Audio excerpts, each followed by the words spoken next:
Germany has rejected accusations leveled at Europe in the new U.S. security strategy. A government spokesman says the document, which was published last week, is largely driven by ideology rather than real strategy. It accuses European allies of censorship and attacking liberty and says Europe faces, quote, civilizational erasure. So does the U.S. now see itself not as Europe's partner, but as a rival?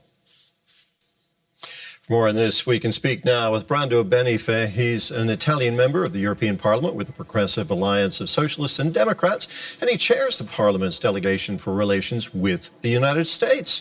Welcome to DW. So, Mr. Benifei, we just heard Donald Trump there doubling down on a key theme in his new national security strategy, and that is that Europe is headed in a bad direction and needs U.S. prodding to get back on track. What do you make of that? Well, I think it's our transatlantic ally, the United States, that is in fact going in a bad direction in the sense that proposing such a national security strategy with such a harsh and extreme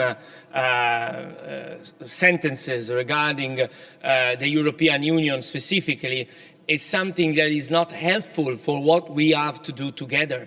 I am the chair of the delegation for the relations with the United States, and now we are following very closely the issue of the trade relations, and we see it clearly that we need to find solutions together, and these kind of messages are hindering the complex negotiations that are now on the table. And when we see an attack on our digital sovereignty, because that's another front of this discussion, we see a backlash coming from our citizens and our governments, and some of them try to stay away from rebutting to this discourse, but it becomes impossible at some point, because in fact we have seen that the initial approach that we have seen from people like Callas that you have made heard earlier, it has been welcomed with further tension, with further escalation. So we need to put some answer to what we have heard, because we need to reaffirm that we cannot be pushed in an angle by our transatlantic ally. Well, maybe you can help us with some of those answers. The strategy document calls Europe's path civilizational erasure through migration and censorship. First of all, were you surprised to see that kind of language in this document? This kind of language is the language I hear when I go to Washington and meet with ultra-nationalists, members of Congress, or with some think tanks that are in the Washington bubble. It's important to talk to these people, to have an exchange, but this was never an official way of writing of the administration, because, to be frank, some form of interference, electoral interference already happened. Think of the candidate and now president of Poland that was received by the White House during the electoral campaign. And if we go back, we could see the acts of Elon Musk during the UK campaign. But this is another step. Is putting in written that they want to interfere on our internal politics, because it says that there must be support for movements that resist this wrong trajectory of the European Union. And it's identifying the European Union as the problem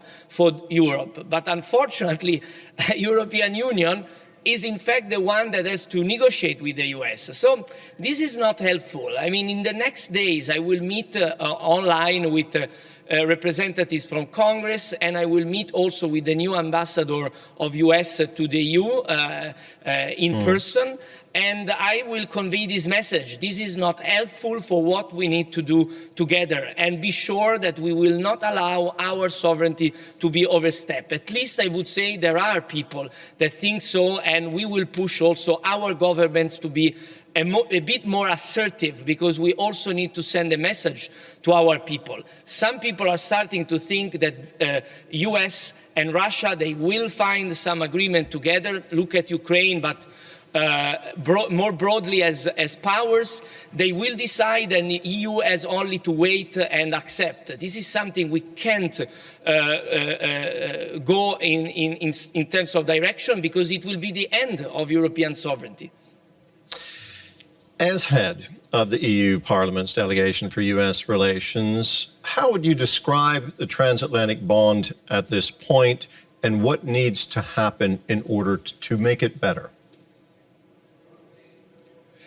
Well, I want to be pragmatic and realistic. I don't think we will change the course of the administration very much, although we must clarify that putting on an official text such phrases is unacceptable and must be retracted. But let's be realistic again.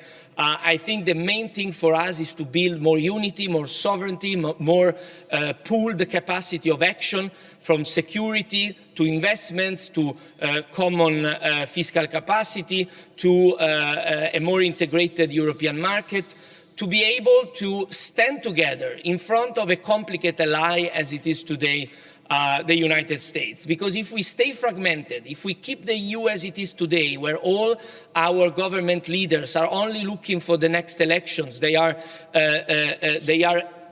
ill of short-termism, I think we will never succeed in building a future for our union. And so I think it's very important that we take a step forward in sovereignty together, which means also doing what Mario Draghi was presenting in his report, not only simplifying rules, but also building common initiatives, not accepting anymore to have a veto power by one country on foreign policy issues, for example, and building more common initiative. I think we really need to go in this direction. European parliamentarian Brando Benifei, thank you very much. Thank you.